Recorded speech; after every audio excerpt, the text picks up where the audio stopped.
two, 1, 2. Coming off the top, y'all know how we do. Listen, I'ma drop a freestyle you can cherish. I'ma send a shout out to the host named Eric.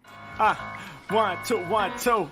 Coming off the top, y'all know how we do. Listen, I'ma drop a freestyle you can cherish. I'ma send a shout out to the host named Eric.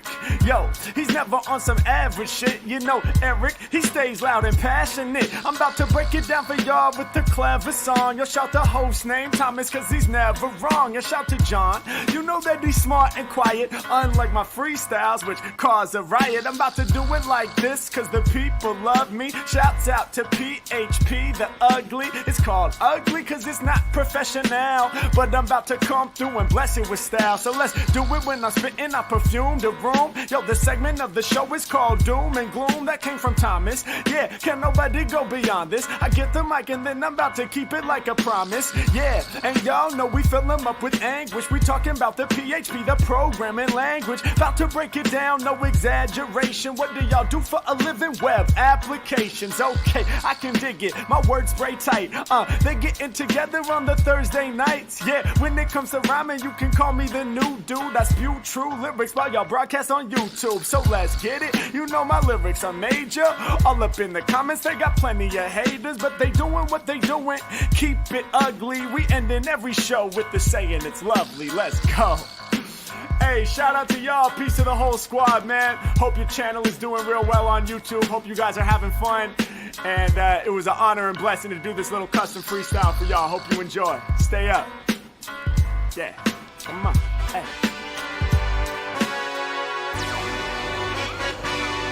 Hey. Yeah. Let's see how you do under pressure. Oh. I've been wanting this shit forever. I've been in the field with whatever they throw at me. Brush it off, pick myself up, moving on to the better. Okay, we're doing this PHP Ugly episode 371. This is our little podcast that we get together every week, talk about the PHP programming language, the PHP community, and our wonderful company, PHP Architect. I am one of your hosts, Eric Van Johnson, and with me, as always, is my good friend, John Congdon. Man, I was rocking out with the music, and then all of a sudden it just cut off, and I was like, whoa. I know, it's kind of an abrupt end, right? Like, I feel like I want to stop it before, but I do like that other song now, so I need to do a little fade out or something. Yeah. I'm thinking the same you get thing. Your head banging, and all of a sudden it's like... I guess we're live now. Yeah, he's fallen a little bit, right? I think he hit his high mark in his career doing the PHP Ugly intro. Harry Mack. I was gonna say he being Harry Mack.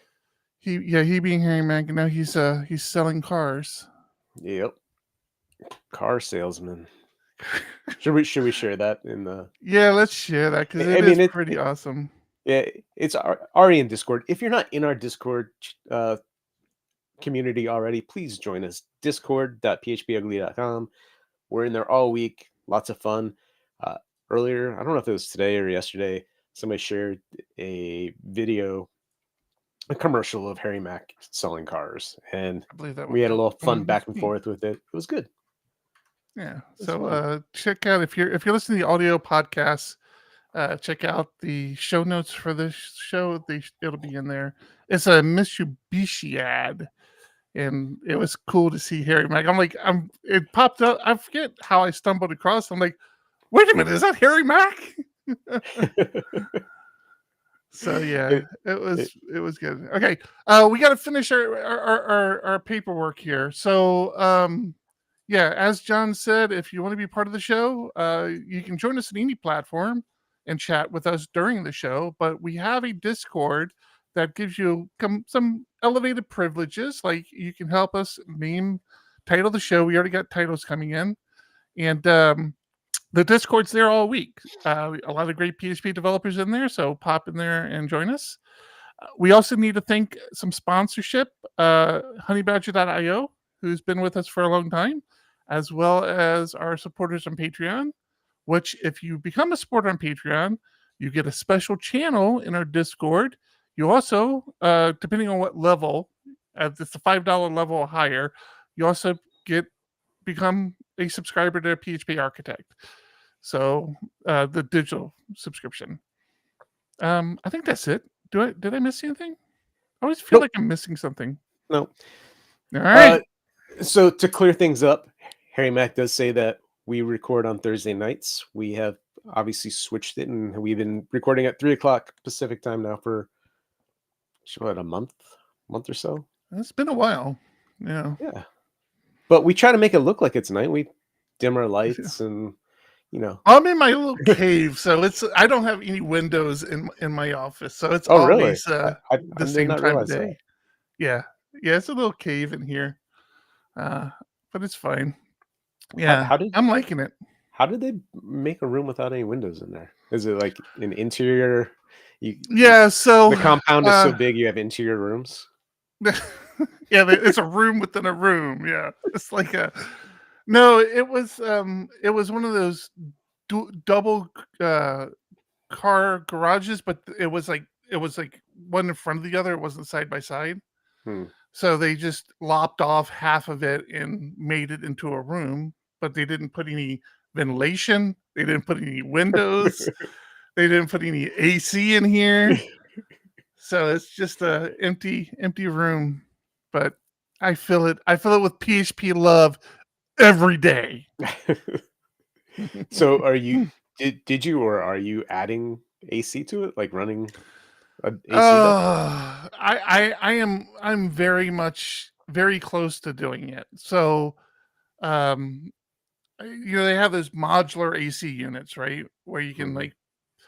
I have central air, and I just don't know what it would take to get an air duct in here.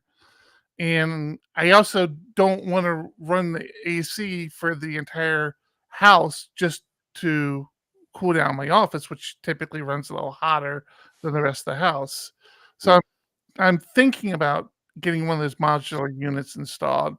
And I think last summer it was rough. It was a rough summer. Now I can always go outside my house, especially now that I'm using a laptop. That's another thing.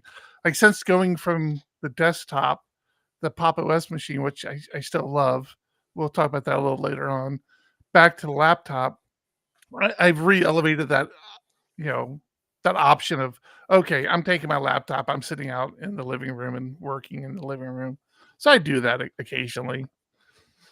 Sounds like you just need to knock out that wall in front of you and put a roll-up door right there. That would be perfect, right? Yeah. So kind of along that same line, the reason I'm thinking, maybe I'll finally move on a AC unit for in here. Like I had a call today after 3 months, maybe 4 months of going back and forth with the city. I'm finally getting my solar put in on Friday. Not tomorrow, but next Friday. Hmm. So I'm getting solar, and the cool thing about it is I'm getting the Tesla batteries. So I'm completely off the grid when I'm running off my batteries, which ironically enough, it was like perfect timing. Earlier this week or at the end over the weekend, at some point, we lost power to our house for like an hour or two. And I was telling the current wife, I'm like, damn, if we had those Tesla batteries, they'll be chugging along. All the neighbors, it was the whole general area. It wasn't just our house. It was the whole Mhm. general area. I'm like, all our neighbors would be envious of us because we could just like turn up the music and just play it loud. You get to listen to what we're listening to now. Dang it. Exactly. Yeah, So I lost power for like 5 minutes. yeah, Maybe it was 5 to 10 minutes. It was really brief, but I'm like messaging everyone. I just lost power, and I never told anybody when it came back on. Like I need a little break right now. It actually yeah. happened this week. I got sick on Sunday, like fever, the whole thing. Like went to bed at really came home from uh my kid had a baseball thing, came home, and then all of a sudden just downhill quick. Fever, Mm. went to bed with chills and just was there like for all night. Monday wasn't any better. And So when I lost power, I'm like, you know what? I'm not supposed to be at work right now anyway. I need I need a little break here. Yeah. So if you don't know, here in Southern California, where John and I reside, we've been getting a lot of rain. I don't know if it's the most rain we've gotten, but it's a lot of rain. And understand, like Southern California is not built for rain. It just isn't. It doesn't drain well. Things just flood. But yeah, we're doing well. I seen you guys are holding up with all the rain. Yeah. Yeah. We're so so people are hearing across the country how bad it is. And yes, it's not great, but it's really different areas. And like the area I specifically live in, where it's a little more elevated. I actually live on a big hill, so I don't really have a whole lot of water that pools Mhm, around my house. It all goes down to the neighbors at the bottom of the hill. mhm. Uh, but I appreciate the people that have reached out. We've had Yeah. listeners reach out. I've had family reach out asking if everything's okay. I'm like, yep, luckily we're fine. It's just water. Yeah. Yeah. I'm been It's funny because the house we moved out of, these sort of rains were a problem because it would always find its way into the house, and yeah, we'd have some like flooding inside the house. That happened a couple times, where it was like, "Oh, man, what are we gonna do now?" I used to put, like, sandbags around the outside of my house, Trying but whatever you could, but it was that coming up to your foundation, wasn't it? yeah, I think that's what was happening, and I disclosed it when I sold it to the people, and there was no hiding it because, the floor was, like, a little messed up, Hmm. and I just let them know. I'm like, "Yeah, I don't know what the problem is exactly, but I think I know what's happening." Actually, I don't think it was.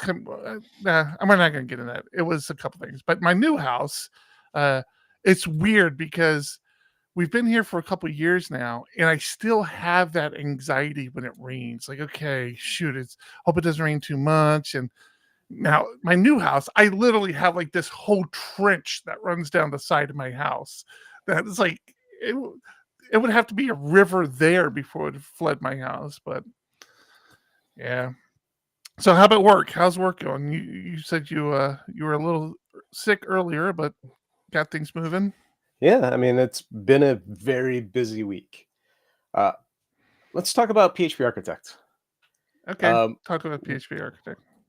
we, I happened to be researching some other stuff, doing some reading, and you and I started this business 12 years ago now, 10 and a half years ago, whatever Jesus, it's can you been, believe it? Jesus or Christ! I'm under 11 and a attack. half years. I can't do math.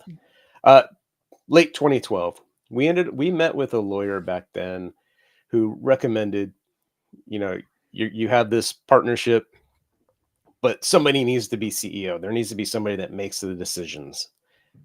And when we sat down at that time, there's three of us. And all right, I took on the CEO role, you took on the CTO role, and then the third person ultimately left before we actually did anything with the business. So it's just you and I.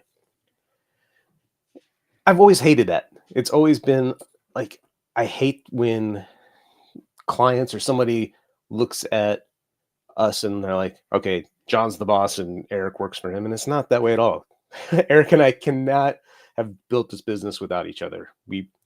He brings so much to the table that I can't do. And I I just didn't like the way that view came across. So as I was reading some other things, I found out that co-CEOs are a thing. So I talked to Eric, what was it, yesterday, day before, and Yes, we decided to change up our organizational structure. Not that there was structure there anyway, yeah. but just elevating us to where there's no like question. We are co-founders of Diego Dev. We didn't found PHP Architect, obviously. Eric pointed that out to me because I'm not very smart. So we decided co-CEOs. We were already 50-50 partners in the business, so it just made sense. We both handle different parts of the business. Yeah, I'm not sure. I'm not sure. I mean, I do appreciate that, and it has been some a topic I thought of in the past as well. I'm not going to act like it never bothered me. Um, uh, but it I'm still not sure co-CEO is a real thing. But we'll go with it. I mean, And I found multiple articles talking about it, and it made sense from what I was reading. yeah, and I mean, John's not exaggerating. We had a client that we'd be in meetings and like, well, should I take this to John? I'm like, no, fuck John. No, you're talking to me. You don't need John. Take this to John. Yes. Yeah. Should I It's just like check with him?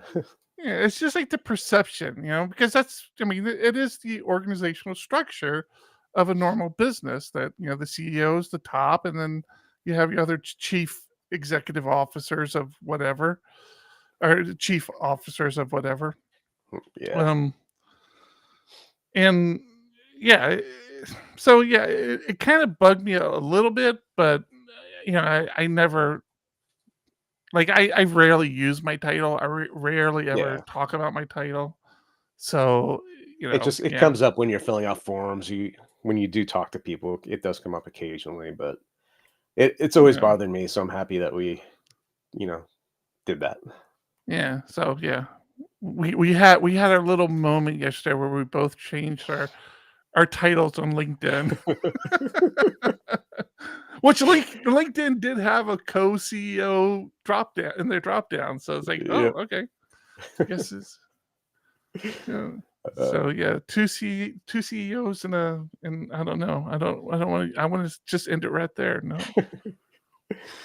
Corey added a nice title suggestion: discord.phpugly.com. Suggested two CEOs is better than one.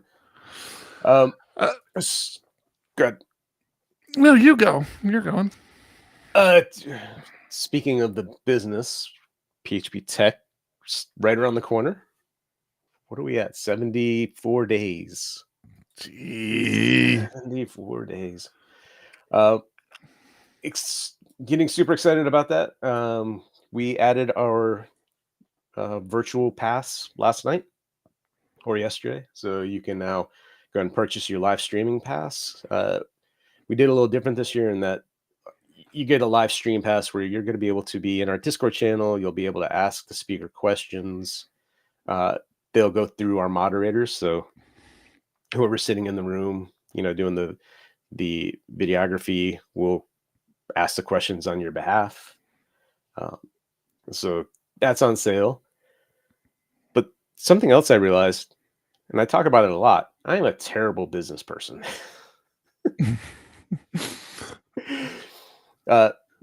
Last year when we were announcing tech, I brought up, why don't we allow people to write an article in exchange for a free ticket? And first of all, I'm shocked that wasn't taken up way more than it was. Me too. Um, Because that's a lot of money. Like I mean, we pay for the articles, but this is over double, over triple what we pay normally if you consider the right. price of the ticket. So when we did that, we pay, if you don't know already, if you ever want to write an article for PHP Architect, any topic, you don't have to be an expert, just want to share information. We pay $175 for an article of around 2,500 words. And we did instead of taking the cash, you can get a ticket, which had a value of anywhere from $500 for the blind early bird up to $750 today, right? Mm-hmm. When I brought that up to you, I honestly thought our cost per person was way lower.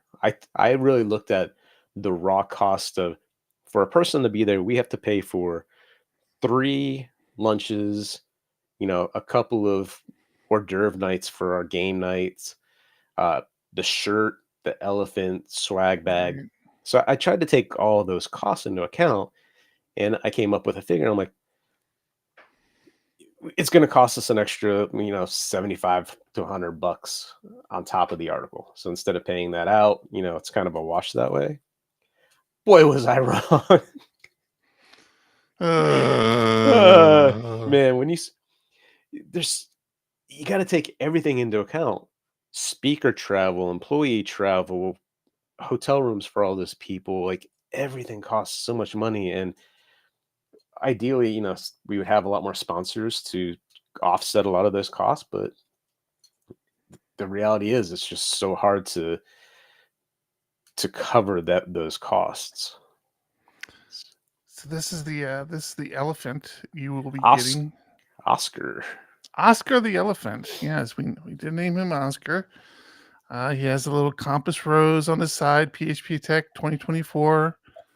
I'm excited. They're here. They're in the super secret PHP Architect location, and they'll be in everybody's swag bag. It's for everybody asking. We have no plans of selling them. We have no plans. Whatever doesn't get passed out, we will send to Elon Musk to put it into orbit. Bunch of PHP elephants orbiting the Earth. Oh man, I hope you're. That was something actually kind of cool. NorCal Kid, their partner, they're studying to be. It doesn't matter.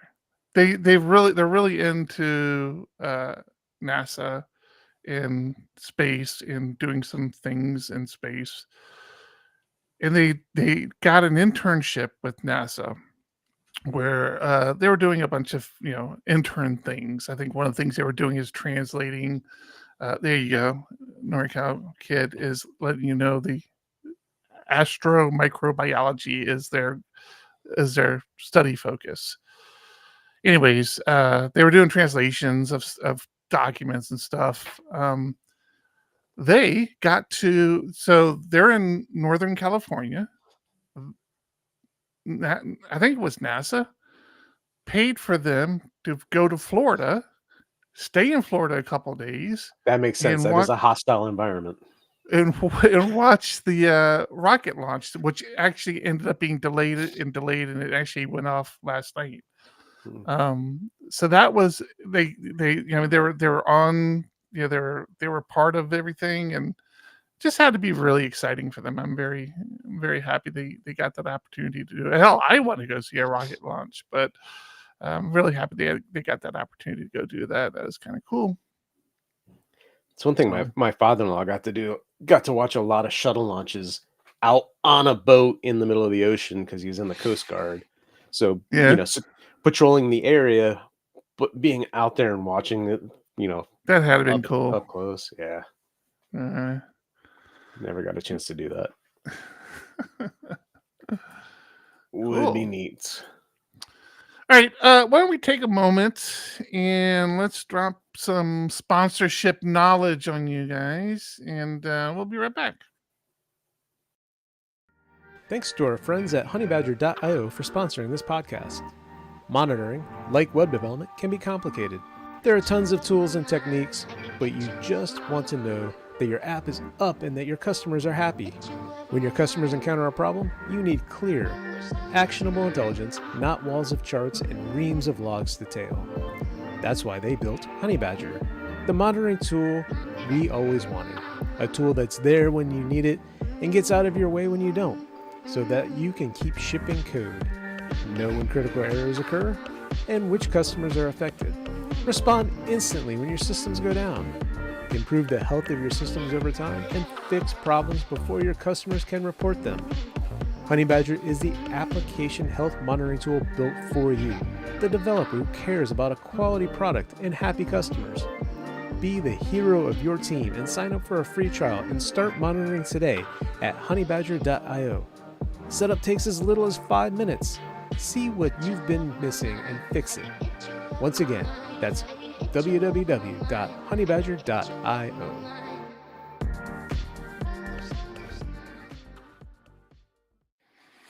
Thanks, Honeybadger. Thank you, Honeybadger. So, can we talk some code? You ready to talk code? Or? Sure. Let's talk code. So, I do. So I'm leading into code. I got an interesting message from one of our clients this week. It said, "Hey, what's the new person's name?" I'm like, "Mike Page." Uh, and this is the high up person. This is the person I always talk to. They reply, they're like, "Is it a real person?" I'm like, "What?" He's like, is it a real person? I'm like, well, I mean, he's a little stiff, seems kind of boring, but no, I think he has a heartbeat. If that's what you're asking.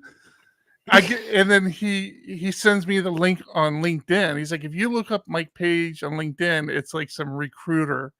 So he thought we were going through this recruiter and just like getting like scrubs or something in and out. I'm like, no. He's a real boy. So Speaking of, before you move on to code, I am so proud of our team.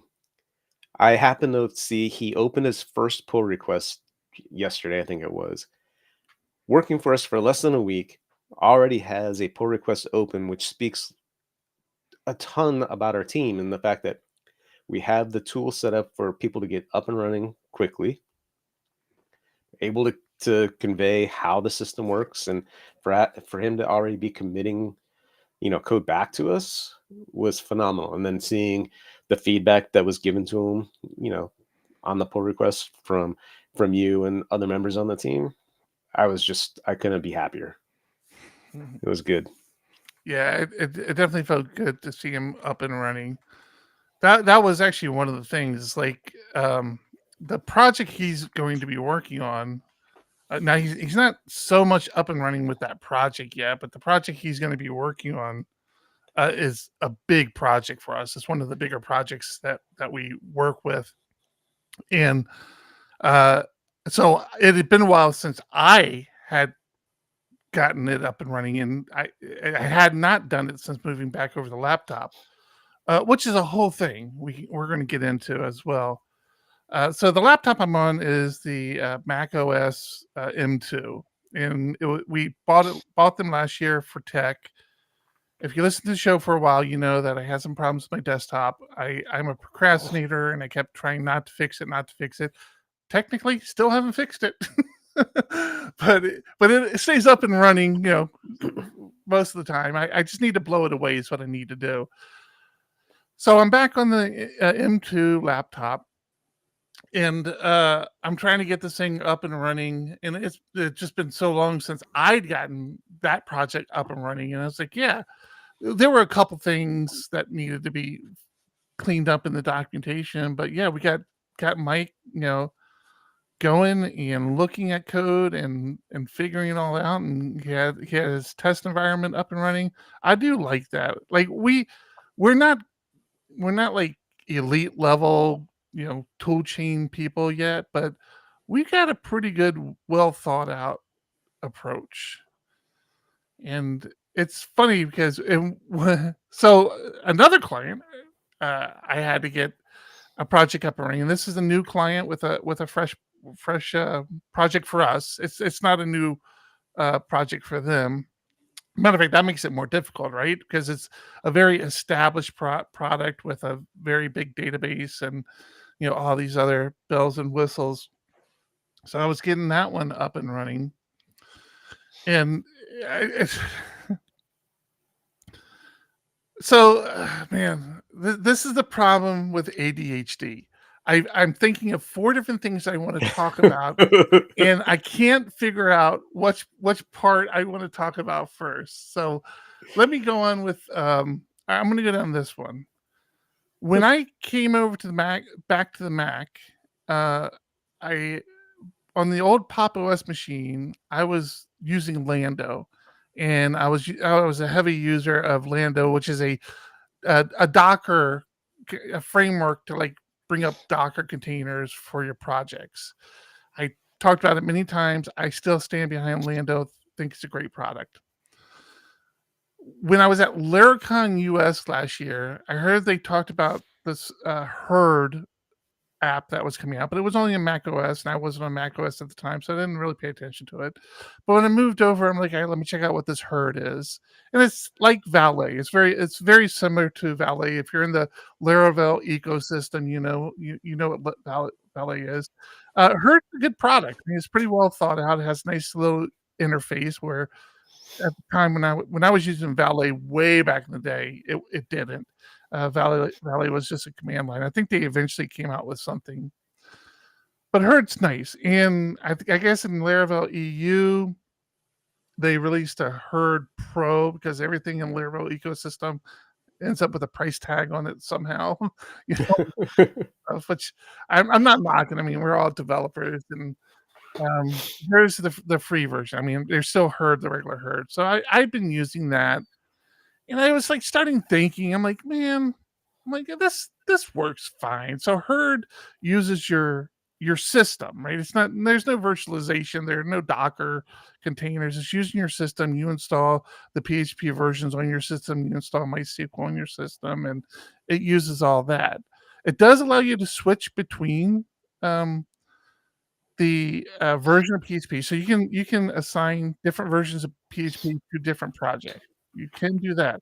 The problem with it is your command line is you've got to do some stuff to make sure you're using the right version of PHP on the command line. Or otherwise, you have to go into Herd and keep switching Herd back and forth. And I bring that up because the new project I'm working on is at 7.4, PHP 7.4. So I found myself this past week, as I was bringing up this new project, I had to keep going into Herd and changing my preferred PHP version to 7.4 so that I could run some command line artisan commands. And it's just frustrating, right? And eventually I created a symlink to the old PHP so I could just use the symlink. But there were other things. It's like this is a little frustrating about this setup of using your system for everything. Mhm. As I was bringing up, as I was helping another developer who I'm gonna leave nameless right now because I'm gonna make fun of him in a little bit. But they wanted to use Lando. I'm like, yeah, here, let me throw together a Lando config file for you real fast. And it was so quick. I'm like, oh yeah, I forgot how easy this is. I'll just put this here. We needed to add Elasticsearch to it, so I'm like, okay, let me just add that to it. And they're using MariaDB and not MySQL, so okay, just change that and send it to them. And I'm like, yeah, you know what? As I was doing that, and as I was going through the Lando up, Lando down sort of stuff, I'm like, you know what? I think this is better because again, that Lando config file can be in the repo, and all the developers can use that Lando file. However, There's always a however. there's always a however, and this is where I keep saying I'm on the Mac OS M2. Apparently, the Mac OS M series, M1 and M2, they don't have the same sort of Docker love as the other Intel versions do, or even the Intel versions. So I've run into a lot, including the Lando file I just handed off to another developer, where the Lando file actually spun up, which I don't know how that happened, but I was trying to run Docker containers because before I created the Lando file, I was just creating individual Docker containers because this client has a very specific version of Elasticsearch they use, and it is a issue. Like they're like, you can't go above this version because things break. We need to figure that out. We need to fix it, but you need to be on this particular version, which is fine. That's the whole idea behind Docker. And there was like it wasn't happening on Mac OS. Like all the Docker containers I try to bring up, it's like, oh yeah, we can't find one that fits your architecture. I'm like, son of a bitch. Because it's not x86, it's ARM. Yeah. Now Lando seemed to handle it. Like Lando said, hey, we couldn't find your ARM version. so I guess when the Mac OS M2 reports, it reports itself as a Linux machine on ARM, and it says, "Hey, we can't find your ARM version, so we're going to give you the Intel version. Just see if it works." You know, I am paraphrasing, but that's what it kicks out. It lets you know it wasn't able to find your exact version. So now I'm like, now I'm thinking I need to test the Lando implementation on my laptop, and I think if it works, I think maybe I'll go back to Lando. I'll keep Herd around and just throw it on like a different port. So because I need port 83 for one of them, I'll throw Herd on a different port because Herd is nice. Like if you just want to spin something up really quick, look at something, and whatever, do just a static site or something. You don't need a bunch of Docker files. But like I added a PHP tech to the PHP net repo. So if you go to php.net/conferences, you should now see PHP tech there. And I didn't need to create a bunch of Docker files. Now, fortunately, that repo it runs just using the PHP web server, and it tells you how to do it all in the README. But something like that, right? I don't need a whole setup for that. I just need something brief. So I'll probably keep a Herd around for that. But I'm going back to Lando. I feel like I already have the config files in all the projects, so it'll be super easy. I have an interesting M2 issue that I keep dealing with as well, but mine's around NPM, and it's been driving me crazy for a long time. I may have talked about it before, but during the NPM build, one of the apps in this in this application, one of the view apps is causing it to not build. It like just freezes up. And I ended up going through based on a suggestion by one of the front end devs, just start deleting the apps out of this directory one by one until it builds. And sure enough, there was one that stopped it, and nobody can figure out why. Like there's nothing that seems that special about it. Yeah. But now I just know I delete the directory, do my NPM build, and then restore it through Git, and I'm done.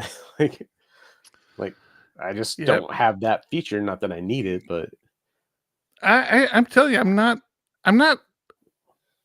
in love. Like before we moved to Pop OS, we were on the Mac, and I kind of felt like I wasn't in love with the Mac interface, but I'm like, I'm like, if this is the system I end up with, for the rest of the time, it's fine. Like it was Linuxy enough for me. Like I had all my Linux tools. I was good with the interface, and my Mac had like these little quirks, but I didn't really think about it too much. And then I went to Pop OS, and the Pop OS machine had its little quirks. And for some reason, like when it's Linux and it has quirks, it's like more frustrating. It's like, oh, this is why nobody likes Linux, because this shit doesn't work. And but coming back to the Mac, I'm like realizing like, no, this thing really has a lot of quirks that piss me off. The Mac, that is. Like I'm having all these like weird issues. I remember I had this issue way back on the trash can Mac, where occasionally my speakers will just start doing this like turning on, turning off, turning on, turning off, and making this like feedback noise. Really? I'm like, what the hell? Yeah, it happens on. I remember it back with the trash can Mac, and it happens when I undock the Apple, the laptop, and then I go to redock it, and it's powered on. Like it's working.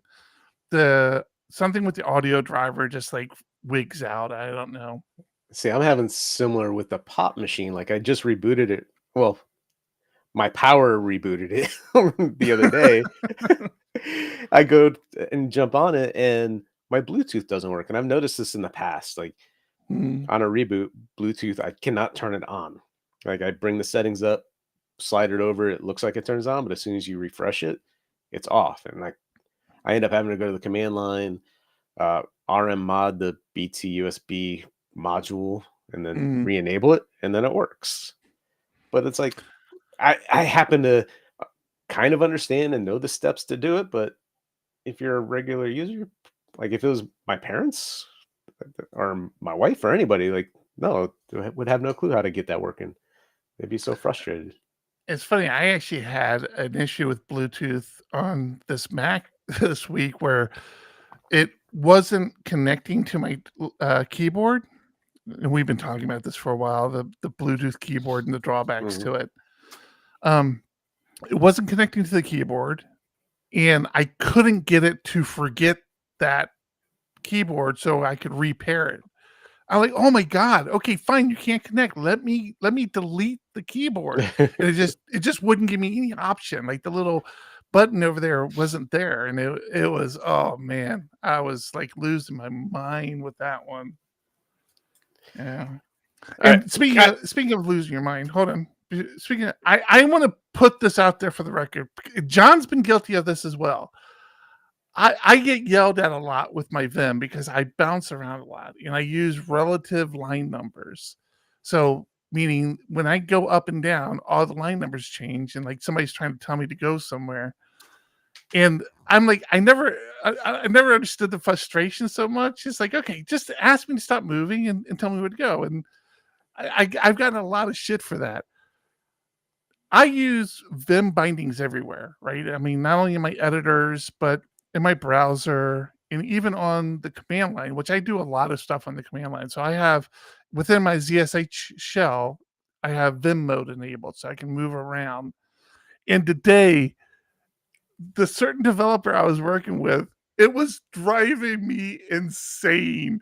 Like trying to get him to, we were trying to run tests actually on this new repo. And he had to back up to a certain spot to change some characters. It was like, oh my God, just hit the uppercase B. Just, why are you going, Jesus Christ. It was driving me crazy. I was like doing everything I could to like refrain myself to not be that person. But it's just like, oh, you got to keep hitting the arrow? Seriously, you got to keep hitting that thing? Just go backward. Okay. Last week, you got me to install the Vimian plugin for Chrome. Hate it. What is that? What is it? Hate? That mostly in our Zendesk application. They already had the movement keys just fine. Mm-hmm. But for them, I think it's X to mark it, like to check it off, except for X closes your tab. So I'm in there, I'm like, okay, moving around, X. Where'd it go? What the heck? Command Shift T to bring it back. Did it do it again? What? Like I forgot that the Vimian was installed at that point. After 3 times, I'm like, wait, and then I realized, so now I had to go disable it, and it was such a pain. Yeah, there are exceptions. You don't have to tried. Well, I tried doing the exception, like don't do the X on this page, and it didn't work for me. Like it still kept closing. I will typically just have a star exception for like not Gmail. There are certain sites where it's kind of the same thing. Like either the Vimian doesn't work well, or like you said, the site already has its kind of navigation. So I'll just go in there and just star that site and say, hey, don't use Vimian on that site. Yeah. But yeah, I don't know. I mean, I use it. I like it. And like I said, you need to get on the ZSH Vim mode bandwagon. I'll show you that one because that one I love. I had it for the longest time. And I think on Linux I had it, and then I never got it over here. Oh, my ZSH, install that. That's the easiest way to get all that stuff up and running. That's what I use. Oh, cool. All right. Before you go on, I have a question for viewers. If you're still watching and listening, or if you're not, come over to Discord afterwards and let me know. We when we acquired PHP Architect, we also acquired MailChimp. I have a love-hate relationship with MailChimp because I We didn't used it. acquire MailChimp. We're big time. We acquired MailChimp. the account in MailChimp that came along with it. I mean, I used MailChimp way back in the day, and then now having to use it again, and we've been using it for a couple of years, and it's fine. I interact with the APIs. It works, but there are some quirks with it. I've been getting way deeper into DMARC, SPF, and BIMI, which is all around email security and who's allowed to send as you and who's not. And MailChimp just doesn't play nicely with DMARC. So I'm looking for alternatives. If you use a mail marketing system, especially if it has an API that you like, let me know. I'd love to look into it. I actually started looking into one called Campaigner because we have friends that work at Ziff Davis, and Ziff Davis owns Campaigner, so I wanted to show some love. But oh my gosh, they have their pricing tiers set up, which makes sense. Most companies do. But you're not allowed to have API access until you're at the third level, which is over 100,000 emails, like $650 plus a month. And it's like, no, I'm actually trying to save money from MailChimp because I've seen lots of other services that are cheaper. But man, not stepping up that big for an API. Yeah. And unfortunately, I mean, there's no way around, like, we need a service like that. And, we're just trying to protect our brand. We're trying to protect the people we mail to. We don't want people mailing as us. That's the big thing. So yeah. So a couple years ago when I set up DMARC, I didn't know what I was doing, right? I just knew it was a thing. Let me get it set up. And in your DMARC record, you say, send notifications to this email address. And I just had to come to support. I didn't know what I was doing. Like, yeah, send me this. And every once in a while, I would open up the XML and I'd try understanding what was happening. Never fully understood it. Actually, barely scratched the surface on understanding. So more often than not, they're in support systems. So that's where I got really comfortable with the Vim, JK, and the X. Like, mark them all, delete. Mark them all, delete. And I finally moved over to a service where all of them go there. You get nice reports and everything. And I happened, on the last day we were receiving these things, saw an email come from somebody saying, will you stop emailing this address? Because it would come into us and Zendesk would send an email back saying, hey, we've received your mail, expect a response and whatever. And he's like, that's not how DMARC is supposed to be used. You need to be using another service for that. I wrote back, I'm like, sorry, I thought I fixed that. He's like, yeah, it looks like you did now. Thank you. Okay. I asked John before the show, and you guys let me know how you feel about this. People in Discord, we're gonna give this a try. But I wanna review a product. I'm always trying new and shiny things, and this is one of them that was brought up to me. Last week and the week before, we talked about how I use the grouping in Chrome, right? So I'll group everything in Chrome. Kind of works for what I'm trying to accomplish. So I'll put a bunch of tabs in a group, and now you can save those groups. So as I'm working on something like PHP Tech, I'll create a group for PHP Tech, put all my tabs in there, and it works. Doesn't there are drawbacks occasionally where I kind of need a different how you create profiles. So occasionally I'll create a profile. So PHP Architect is an example where it has its own Chrome profile. That way I can log into things like Twitter and Mastodon and not have to log out of my current account, log back in, that sort of thing.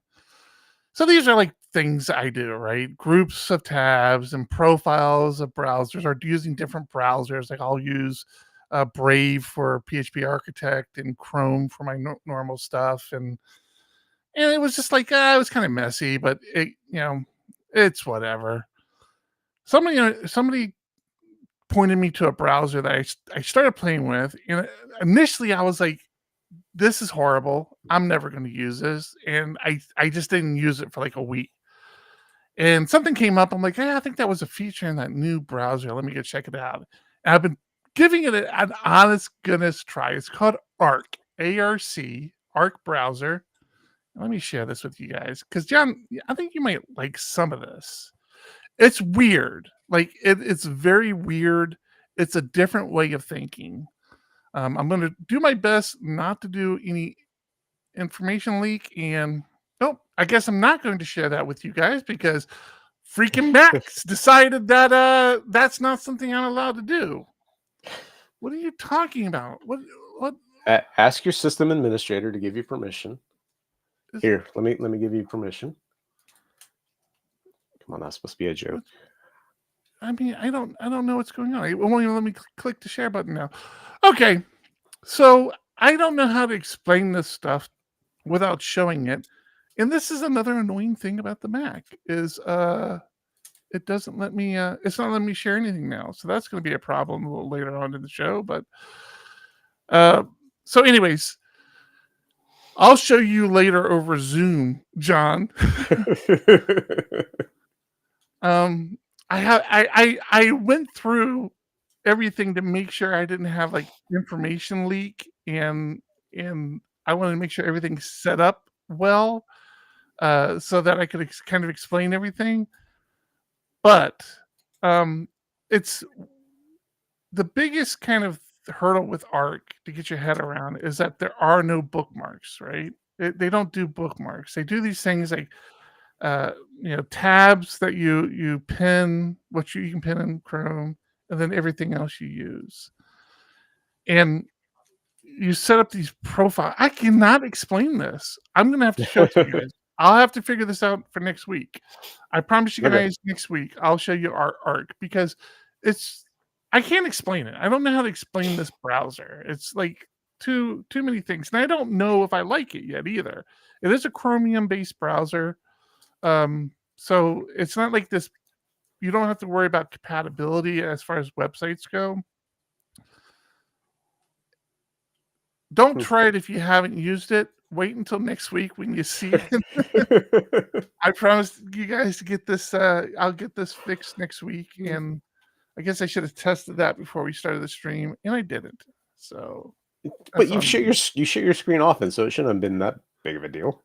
That's I never. Yeah, it didn't even occur to me that Mac would complain. I know Mac's just looking out for me.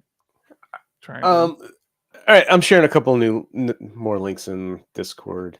Had somebody on one of the teams I work on share like just so you know this is here. And it's one of those good reminders, like the PHP type comparison tables, and understanding how the different like internal PHP functions will interpret variable types, right? When things are exact or not, how they're coerced from strings to integers, and when you're comparing things of different types. So good little table to have just back of mind. And then the other one is about order of operations and just something to keep in mind. You're coming around. Speaking of order of operations, didn't I hear you're starting to come around on I forget what we call them now. Named what? Not named variables. The named parameters. Named parameters. Yeah. I'm so torn on them. Not fully opposed to them. Definitely use them if you're, changing like the third or fourth parameter, and the rest are going to be your default, and you don't need to specify them. one reason I hate them is the magazine. People are starting to use them in their code samples, and then the code sample becomes way too long, or we can't fit it within the space defined, and it's like, oh yeah, that's a reason not to use it in your code because it doesn't fit in the magazine print. So I think I already have an aversion to them, and I don't know. Why do you ask? Why do you? Oh no, I just you talked about order of operation, and I always think of name parameter. That's why I like them. I mean, it's not like a big deal to me not to have them, and it's not like I intentionally don't pass parameters in the order they're supposed to be passed. But like when it came out, I'm like, oh, that's pretty nice actually. Like why? Now some of that might also come from the fact that I was in Vim. And I think Vim read those. I feel like I don't know. I don't even know if they read the name parameters better. I don't know. I like them. I always feel like it's like it can't hurt to put them in. It does look like more code, but it's like what's it matter? It's just put them in.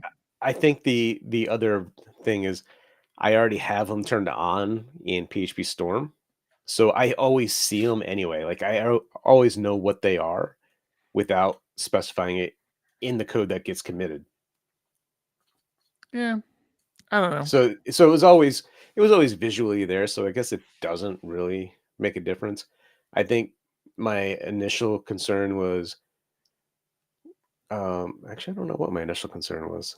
It was it's going to be it's in refactoring, right? If you use them and you're using a library or somebody else changes other parts of your code and they don't change the name parameter properly, you could be screwed. Hopefully you have automated testing, you have your CI tools that are checking that. PHP stand, we'll probably catch stuff like that. But that was my big concern, was it's going to mess with your refactoring. You can't really do it because other code may be relying on that. If you're a library, you're definitely got to be careful. But see, that's the thing. I always thought if you're using name parameters and you're coding to those name parameters, doesn't that allow you to, like, if you refactor your code and you add a new name parameter like at the front of the line, where it would break everybody else who's not calling the function using name parameters, it would, if you are using the name parameters when you call the function, nothing breaks. It just keeps working. Like Kevin says, pros and cons. It's more like, as a library maintainer, if I had a field called is valid, and if you type hinted on that, or you use the name parameter, and then I wanted to change that to was validated or something stupid, and that's made up, but I can't refactor my variable name because you may have used it as a parameter, as a name parameter. That's it. Refactoring there's a cost to that. It now becomes a breaking change for library maintainers specifically. If you're doing it within your own code base, I'm sure using something like PHP Storm, where you change the parameter name, will change all of your name parameters and you're done. But obviously I can't do that on a library that you're using and change your code. Right. So, all right, just things to keep in mind. Let's Did I just upload the wrong one? I want to thank our Patreon supporters, but I don't think John uploaded the right one. No, John didn't. It was all John's fault. That's why he's been demoted to co-CEO. He can't do it on his own. I'd like to take a moment and thank all of our supporters on Patreon. These are all wonderful you, everybody. People. Yeah. Oh, I want to hike up there and fly. I don't know where it's at, but it looks flyable. Yeah, definitely. Anything is flyable if you run fast enough. True. So yeah, so thanks everybody on Patreon. I hope everybody who qualified for the PHP magazine is getting it, and I hope you're enjoying it. Let us know. I love feedback. I don't think we get enough feedback on the magazine. That's my whole thing. Like we do our best to kind of provide the community with what we think is good stuff, but like nobody ever like gives us a lot of feedback, good or bad. I mean,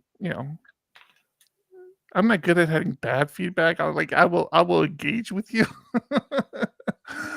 But yeah, we always hope that people who read the magazine are appreciating all the hard work that goes into it from everybody. I mean, John and his current wife actually has the lion's share of the effort on that, but we have contributors all around the world who give us articles every month, sometimes even on time, and always very nice. Sometimes. Sometimes. Buttery. I'm going back to the name parameter. That's a fascinating topic. The gracefully deprecating, like going back, add your new parameter name, and then do some logic to say if somebody is using the old one, throw a deprecation notice, and then rename it, and then it becomes a breaking change when you remove it. So fascinating idea. That would be. I don't even know how you would do that though, right? Well, I mean, yeah, you would catch it in the method, and you just check if the new one isn't set and the old one is, throw a deprecation notice and set the new one to the old one. Yeah, that's actually a great idea. The things you need to think there's a reason about. we keep you around. Yeah, things you're gonna have to think about as a library maintainer. That's it. All right, what else you got to talk about? Anything? Because my big product review, dumped. No, we went through all the cards on my list. Look at that, all cleaned up. I don't have anything on my list worth talking about. I can just get rid of those two. All that into it. We did not think PHP Storm already, Kevin. Keen eye or ear, should I say? No, that sponsorship deal has run out. Has run its course. We're working on a new one with them. Definitely be happy to talk about them some more. John and I still use them every day. So, yep. Talked about them in this show without the official sponsorship. So, I mean, I think we might even still run the ad in the magazine. We don't, honestly, I don't do it on the show. I took them out of the show, the ad out of the show, because it just takes time, right? We have to stop the show, run the ad, start the show. So it's like, all right, well, if the ad kind of expired, then we just won't worry about it. But yeah, no, we talk about them all the time. All right, I think that is going to do it. I get my injections tomorrow. I am so happy. You said it takes a while for them to actually sink in, though, right? You get them, so you're in more pain for a bit. I'm getting it in both knees now. So I get this kind of, it's like a gel, I guess, or something that they put in my knees. Not cortisone, as we talked about. It's this gel. And because I have no cartilage in my knees, and it takes about a month to a month and a half for it to settle, and depending on, now I've only had it done 3 times, I think, and one time it was so painful I almost went to urgent care. I'm like, oh, there's something wrong, like it's blowing out my kneecap or something. But I pushed through. So yeah, sometimes it takes a long time, but I'll be good for tech. I know that's the math you're doing in your head. It's like, I don't care about all this. Are you going to be able to set up at tech? That's the important part. I'm glad we're on the same page there. Yeah, make sure you get the word out. Tech, it's coming up real quick, and we don't have that many tickets left. That's a lie. We have plenty of tickets left, but we could use the sales.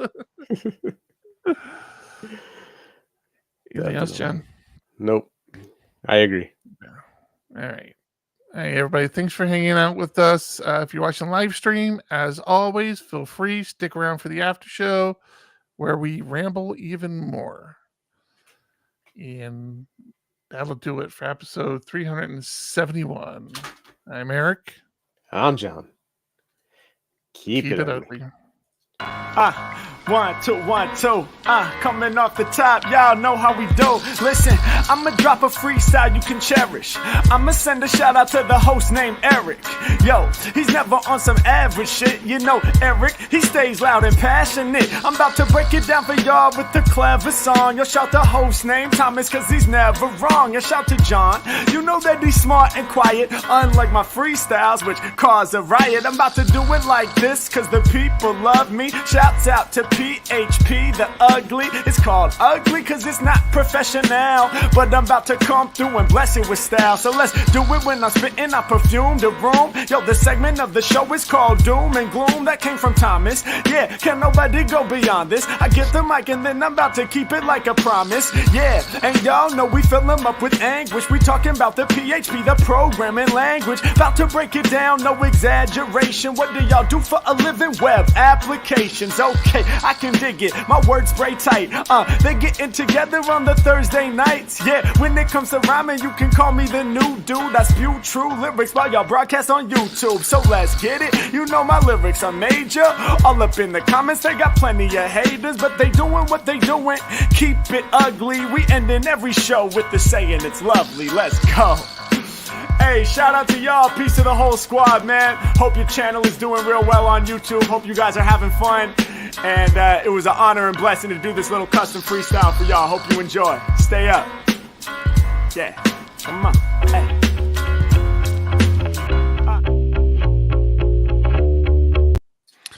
Kevin, that's not a good enough reason. We're all introverts. Come on, man. So, Kevin, I am too. And that's one of the reasons that I love where we have this, where we put on PHP Tech currently. It was a hotel I went to first. And the fact that my room was upstairs. So I could go to the talks. And then when I was overwhelmed by so many people around, I would go upstairs, catch my breath, take a minute to, just regain that energy, and then would go back down. So I definitely get it. It's sometimes hard being around a lot of people, but it was so worth it. I'm going to play this. I'm going to try to play this song that we play at the beginning, that pressure one. And then, just come hang out with us. Come say hi. Come and hang out. Yeah. Hang out with the crew. Yeah. There are so many of the people that attend these conferences are introverts by nature, but you push past it, and then game night, it's on. So much fun. Yeah. So John knows this, and we've talked about it on the show in the past. I have a straight up fear of electricity. Right? I mean, it's like a real thing. But I honest to goodness wish I didn't, because I feel like I might have become an electrician. My brother-in-law was an electrician for a while. And like so I had to have some work done today. I had a service guy come out, and before he came out, I'm like looking at stuff. I'll touch wires and stuff, things like that. But I'm looking. I'm like, I bet you I know what's wrong. I bet you that circuit's busted. And I know, it's like I can probably just take that circuit out, figure out where to get the new one and put a new circuit in it, and it would work. About the circuit breaker. Yeah.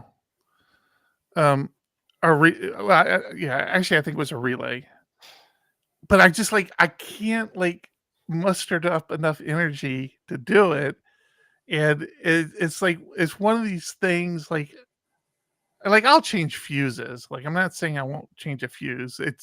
It's an ordeal for me to change a fuse. I make sure everything's turned off, but it's just so it was the was a pump for my pool, so the pool was down, and I'm like, I just felt like I knew how to do it, and I was just too much of a puss to try it.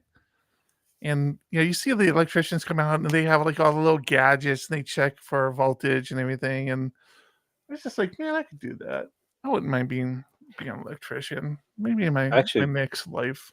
I actually just picked one of those up.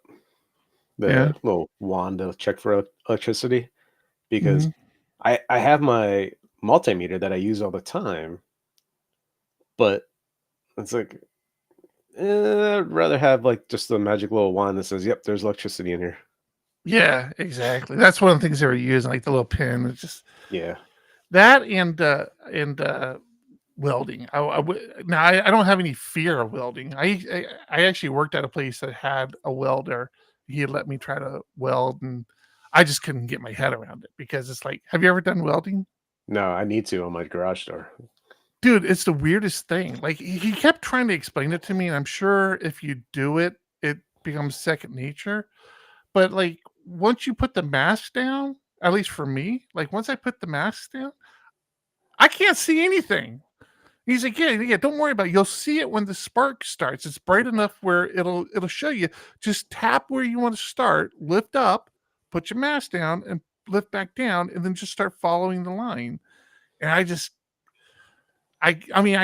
did it, but like I just couldn't figure it out. There's so much stuff. There's so many things I don't know. Like I wasn't able to like teach my kids like things like how to do things to your car. Like I showed them how to like check your oil, but I never showed them how to change your oil because I've never changed my oil. And it's like simple things like that. Like, I've done that. I hate it, so I don't do it anymore. Right? That's the thing I tell the current wife is like there are certain things I know how to do. I just don't want to do it. That's a lot of freaking work and material, and just pay somebody to do it. Yep. I was trying to tell my kid yesterday, I'm like, I drive my car so little, and what's the average? Like 12,000 a year for a car, if not more. And I'm looking at the sticker yesterday, and I put on 1,500 miles in like 6 months. And I'm like, this is how I go 2 years without an oil change, but then I go and they yell at me for not getting my oil changed in 2 years. I'm like, but I didn't put any mileage on. I know the current wife's car, which it's a used car. I bought it. It's a pluggable hybrid, but it's a nice car. Dude, and you know what car it is, John. That thing, in all that rain we had, I had to drive down to San Diego a couple times to the airport and stuff.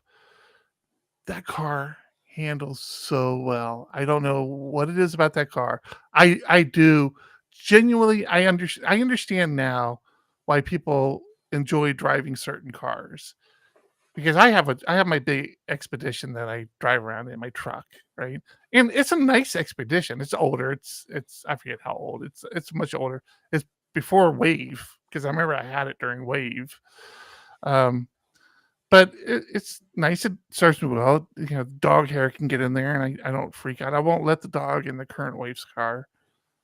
But it's a nicer car, and I thought it handled well and all that. And I've been in other cars. I used to have a Camaro that I thought was like a real badass car, and I used to like how it drove. But good God, the current Wave's car, it's just like, first thing, I don't know how neither of us haven't gotten a speeding ticket yet, because there's no cops in Southern California.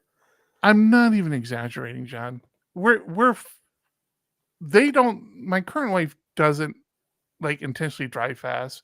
I'm an older person now. I've ridden on motorcycles long enough where I try to be a much more cautious driver in a vehicle, because I've had close enough accidents on my motorcycle and I've seen some pretty gnarly stuff. So I don't intentionally drive fast. I can't tell you how easy it is to get up to 95 miles an hour and not know it and just be driving.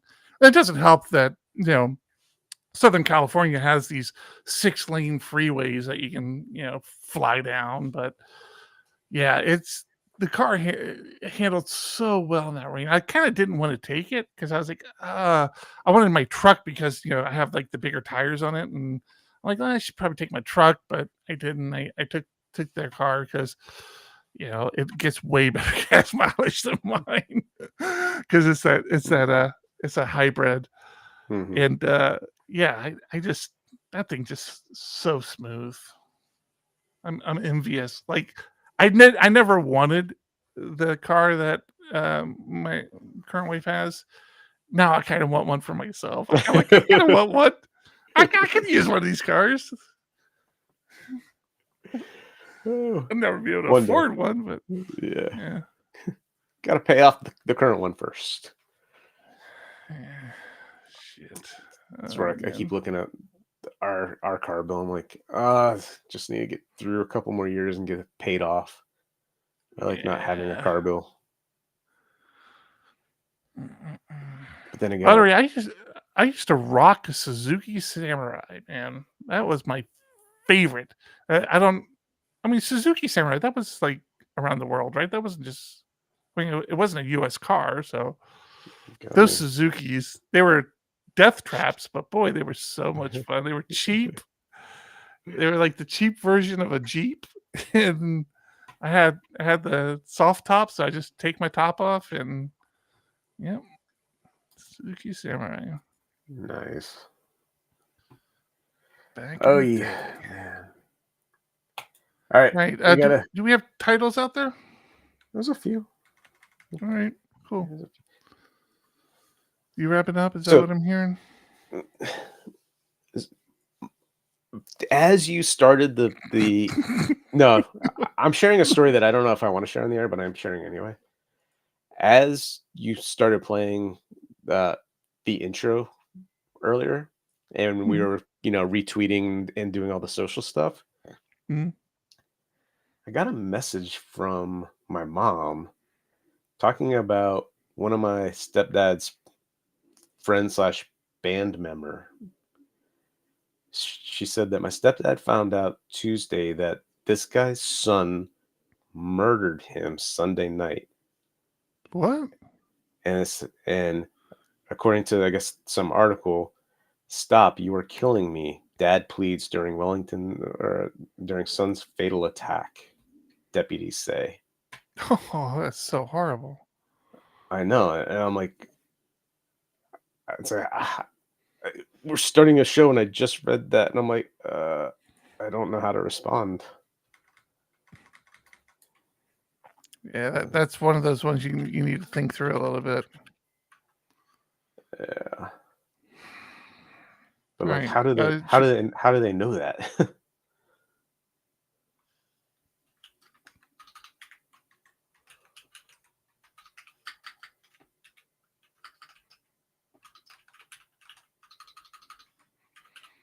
I don't know why I was trying to like hide the people's names. It's like publicly accessible. Yeah, I get it though.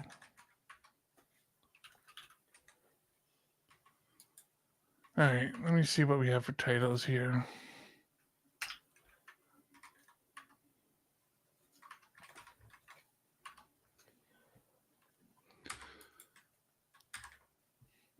All right, listen, Jeffrey, if you're going to come out with like a paragraph title, it's not going to fly. Listen to us, or we'll sell you cars like Harry Mack. 2 CS is better than 1. Math is hard. Corey had one. Yeah, I saw that one. 2 CS is better than 1. That's the one I said. I like the actually Ennis Bucky came in with hurting Lando. I think that's a good one. Yeah, let's do hurting Lando, I guess. Arctic Boogaloo. Like somebody said, you misspelled Lambo.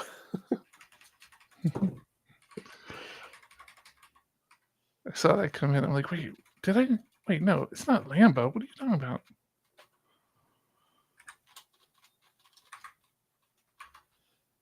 All right, I think that's it. Math is hard or hurting Lando. I think hurting Lando wins. Congratulations, Ennis Bucky. If that is your real name, which it isn't, because I know you. Whatever happened to our streaming coding contract? I've reached out like 2 or 3 times and they haven't gotten back to me. I don't know. That's weird. That's all right. We don't have the bandwidth for it right now, anyways. No, I agree, but it's still weird that they haven't responded. Yeah. Need to get tech updated.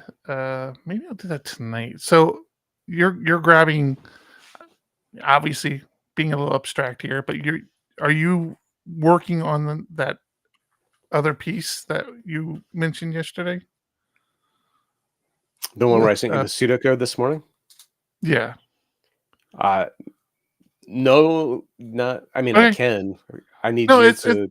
it's fine. I'll work on it this weekend. I mean, the pseudocode's there.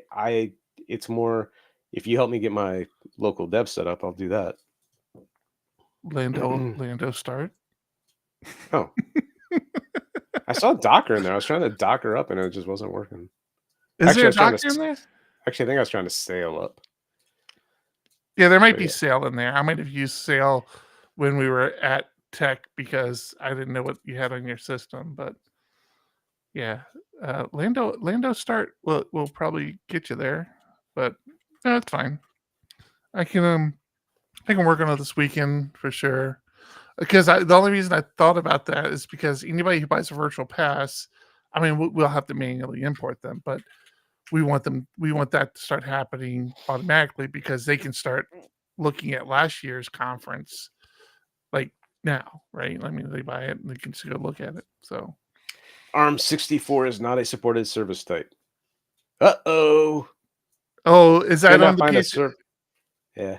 Yeah, damn it. This is that M2 issue I just talked about. Damn it. Maybe I will stick with Herd for a while. Try running. It's weird because rebuild. It worked for that client's project today. Damn Lando it. rebuild ARM64 v8 MySQL is not a supported service type. Well, that's the issue. That's the try running Lando rebuild. Lando restart VVV. You do Lando rebuild -y. I tried that. I didn't do the -y.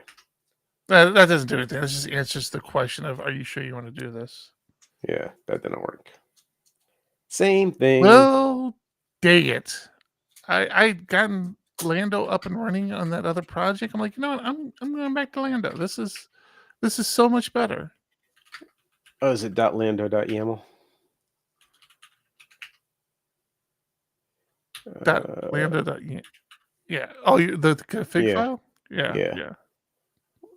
You have ARM64 v8 MySQL in there. Or no, is that because I just did the other thing? I was like, no, I didn't. Well, let me try changing that database. Oh, is it just the database? It says database : ARM64 v8 MySQL. So you know what you can do if it's just the database, it's just run your database locally and just, you just have to address it correctly in the app as host.docker or whatever, internal.docker. So you don't have this running on your Mac? You're running it on the POP? No, I have it running through Herd. That's what I was talking about. I hadn't even fired up because I didn't think I was going to stay on the laptop, to be honest with you. So I wasn't interested in installing apps on here that I wasn't going to use, but I should have rebuilt my system. And I'm like, don't want to rebuild it. I'm waiting for them to come out with their new their Rust desktop and reinstall. But yeah, I have not run Lando. Matter of fact, today I think was the first time I ran Lando on here. Oh, that's not true. Didn't I do a presentation on Lando? That was on my. That had been on my Mac. Huh. I don't know. I don't know. This Lando config file does not look anything like what is in the documentation. Well, I mean, Lando's going through a lot of upgrades. That's my config file that I've been carrying around for the last couple of years, and I just kind of adjust it for each project. So maybe the new config would do something. So keep in mind, we're using a recipe on that one, that Laravel recipe. So that like pulls out a lot of the web server, PHP stuff. It's all in that recipe. But you do you, man. You get it working, let me know. Or just install a herd. I think it's herd.laravel.com. I think I should put that. We talked about it enough and put that in the show notes.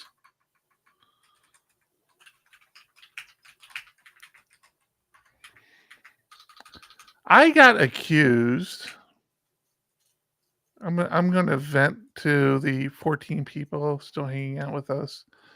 I got accused of like not promoting Laravel enough. And I'm like, what are you talking about? Like, first thing, we literally pay people. We're paying people to write Laravel articles for the magazine. I talk about it all the time on the show. So, what by not enough, you mean not always? Like, not the only thing I talk about? Tell you. Removing the ARM 64 V8 / part of that seems to have done it. It's now rebuilding. Oh, really? Wait, so you're saying I did have it in there? It was in the YAML file, whether that's from the repo or I did something. I don't know. I'm going to check right now. Let me see. Because I actually have that project open. And maybe I added it. I don't know. Okay, so I've done this twice now. Twice today. I keep SSHing into my Pop! OS machine because I still do a lot of stuff over there, but I'm just in the terminal.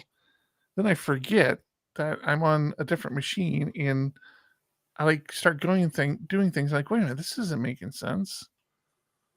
Just did it again. I'm like, I know I had the project open. So you're saying if I do lando.config, where did you see the ARM64 at? At the very top, database : under config. No, you must have put that in there. Yeah, I must have been having some other issue where I was trying that a long time ago. Okay, so this did build for you. It's in the middle of doing it right now. Yeah, it should get through. It's doing the health check on the database. Right. So that's probably what you're going to... You'll probably get those same messages that just say, hey, we couldn't find an ARM version, so we put another version on there. Which I'm fine with if it works. I mean, it's not like it's production stuff. It's just dev. I mean, it's just development. So. My dog is passed out in the chair. Let me see if I can show you guys this. I'm gonna go big screen here. It's dark over there, so I don't know if you'll be able to see him or not. There. What is it? Where is it? Oh, you can't see her. She is passed out, snoring like a drunken sailor or something.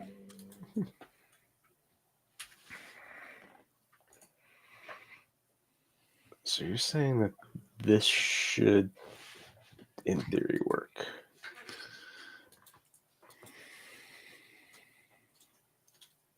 You want to share Outside of the database not working, yeah, it works. Yeah. So, only thing you have to do is remember to prefix everything with Lando. But yeah, you just do Lando artisan for your artisan command, Lando PHP for your PHP stuff. Yeah, the database did not come up, so we still got to figure that part out. Well, the database didn't come up at all? No. Lando logs S database.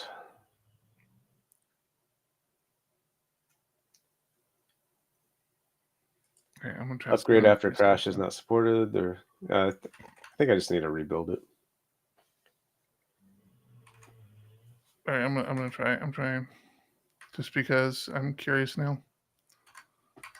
Since I already have Herd turned off because I was doing that other thing.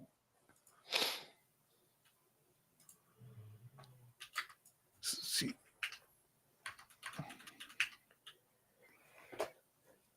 So the port forward. Oh my god, dude! I can't even begin to explain to you. That's what I didn't talk about. I should have talked about that.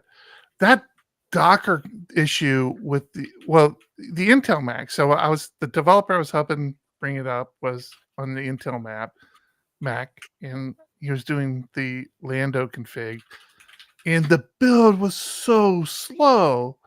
And even the build on my M2 is slow compared to the Pop OS machine. Like I'm still rebuilding. Like I would have been way done by now.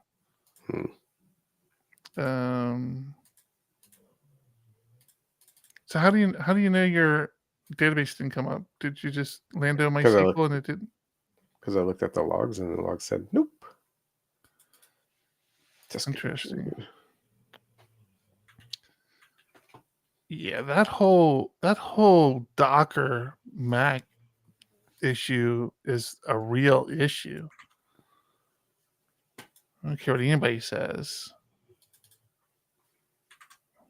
And it's still kind of an issue. Like now. I'm still waiting for this thing to finish building. It's incredible. Why the hell is it so slow on Mac? I don't understand. So stupid. Something I don't see in this Lando config is the username and password for MySQL. So since you're using it's just root and no password. So bring it up again and do a Lando MySQL and see if it drops you into the database. Because mine worked. I'm in my database. Show databases. I mean, there's nothing in there. You still have to do your migrations and everything. So Lando stop first. Yeah, well, no, if you're running, it's fine. Just do Lando space MySQL. No, I could see that it with Lando logs, I could see that MySQL just stopped.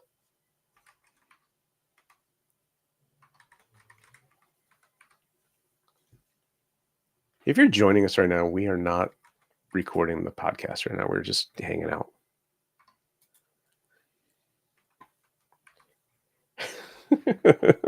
I would share my screen, but that doesn't seem to work. I can't share anything. I should go away and come back and see if I can share again. So my database is up and running and I'm connected. I don't have any data in there. Obviously, I have to do that, but yeah. So mine is just spinning right now on the health check. So the health check might even fail, and you don't listen to that. Don't believe it. It's fake news. That's the whole Mac issue. It'll say it's failing, but it's actually there. When I do Lando MySQL, I can't connect, and so I was watching the logs for it, and it's just shut down complete. It looks like there's an error. The database crashed. So weird because it's working for me. And we have the exact same machine, exact same YAML file. Well, I assume exact same YAML file. I'm going to see if I can just remove this volume and just start from scratch. That's not a bad idea. PHP Tech Home database, so volume, RM. I mean, what could go wrong by deleting this volume? No, just RM-RF. Volume is in use. Lando stop.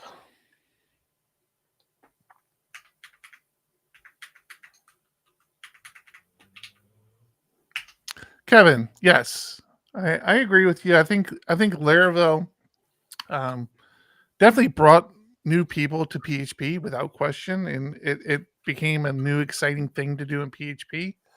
The same thing can be said back in the day for WordPress and Drupal, and there's always something that's that new exciting project that just really catches fire. The thing about Laravel that I always give it credit for, that I don't think enough people give it credit for, is that it was such a perfect storm, perfect timing. Taylor was not afraid of breaking things and moving quickly. So he got right on the bandwagon with Composer, with the PSRs, all the new stuff that PHP was doing. He was putting in his framework. He didn't care about backwards breaking changes. So yeah, it was good. And they definitely bring a lot of developers in. Yeah, the issue with Laravel, and it's a very real issue. I'm not saying big enterprises aren't using Laravel, and I'm not saying Laravel can't be used in an enterprise application, but that is until that's an area that's going to be a hard nut to crack with their current business structure. And we've talked about this several times in the past, but there's a lot that goes into these big company apps, and breaking changes is a big no-no, right? That's why Symfony moves so slow. Symfony understands what it's like to be in big businesses, not even enterprise, just big businesses, right? They understand, they can't have developers upgrading the framework every 6 months. I think Taylor's getting his head around that as well. He's even mentioned it, saying that they're being a lot more responsible with releases and breaking changes. You get it, John? No. It's saying it's in use. I'm trying to figure out where it's in use at and stop it.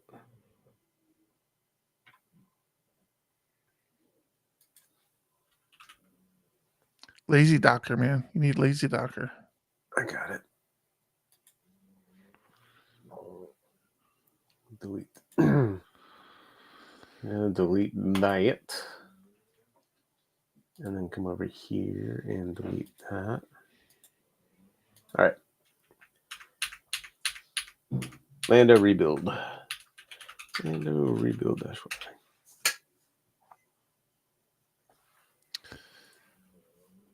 Yeah, I kind of get it from both ends. In the Laravel community, they say that I'm kind of like the enemy. I talk too much shit about Laravel, which I do. I mean, I'm not afraid to criticize things in Laravel, like a lot of people in the Laravel ecosystem you would never criticize. But at the same time, good. I think it's similar to the Mac, right? You use the tools, but you're not a fanboy that sees no wrong. Yeah. You use Laravel, and you still use it, even though there's issues with it, just like there's issues with almost everything. It's the people that go so far to think it's perfect, or that you're doing it wrong if you're not using it. Yeah. Laravel saved PHP. That's the one that bugs me a little bit. Or Laravel is PHP. It's oh, let's not go there. Trust me, there was a time, I'm sure WordPress thought the same thing, when WordPress dominated PHP and dominated the world, the internet. Yeah, everybody was on WordPress.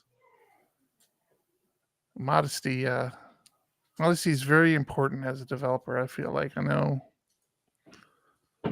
Yeah, WordPress still is. I mean, WordPress is huge. WordPress has some luggage. What's up? He brought up Zen Framework. Another reason to come to tech. MWAP's going to be there giving a presentation, and you can hang out with them and talk to them.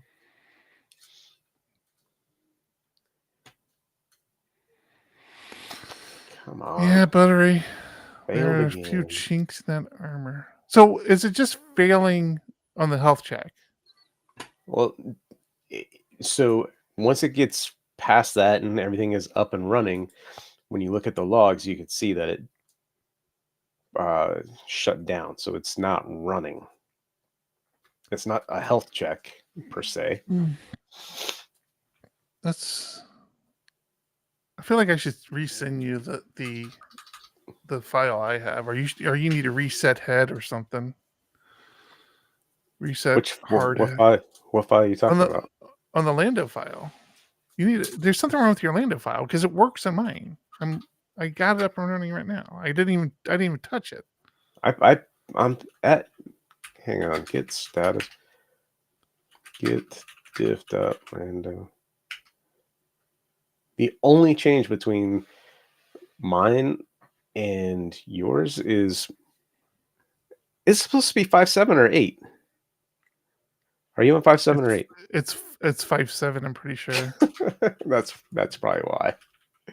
Right. So 8 will require you to have a root password, and I think that's part of the issue with the recipe in Laravel. It doesn't. So yeah, that might be the issue. We need to get to 8 though. I want to try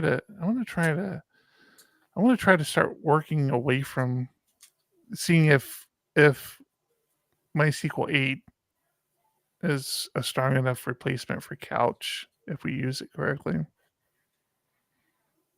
Don't tell the people at work. I think there's gonna be use cases, right? When it comes to the mobile side, having that PouchDB local version of it where it automatically stays in sync. Yeah, that was it. I must have been trying something in Lando back on my version, Mhm. and I was having trouble, so I tried the ARM, but I assumed 8. So Reasonable. That's a yeah. reasonable assumption. All right, Can't so fault you for that. that's up and running now. So I'll Okay, reseed cool. with that database you gave me, and then work on the webhook. Cool.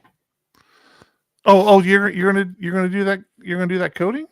I mean, I've got the code. I gave it to you. Yeah. It's just a matter of You gave me a implementing little it. snippet. Well, you keep talking about. I just saw a little snippet. You didn't give me a lot of code. That's all it Was is. this? You need a route. You need to add it to the routes, and then in that if statement, once it's valid, create What? the record, right?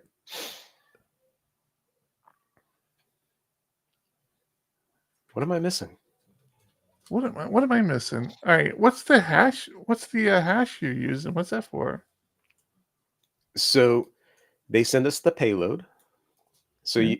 you have the key, and I said that should be stored somewhere else. Yeah. You get Right, the JSON, obviously. however you get the JSON out of Laravel. Yeah.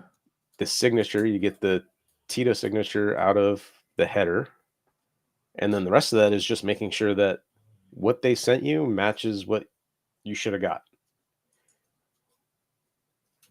And then once it's valid, you're good. Create the record, and Oh, is that why you base 64 that piece? Because that's what matches up with expected signature. so right. So Tito will do the signature, and then they base 64 code the Then you results. decode it. You decode it, and Okay. then you're matching the hashes from the key.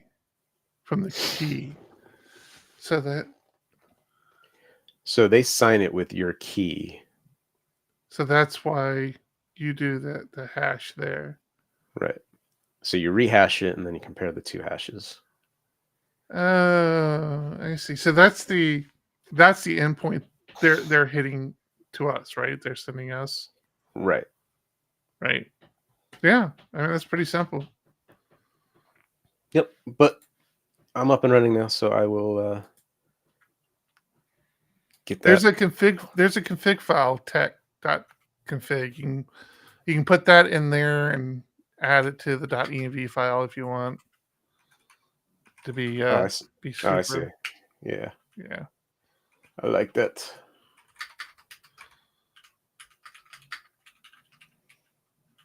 Cool.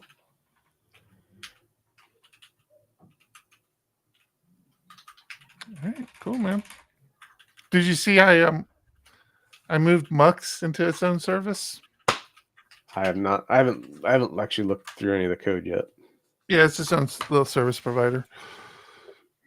All right, man. No, Well, yeah. I got things to do. Like I said, I'll be offline tomorrow morning as I do my appointment.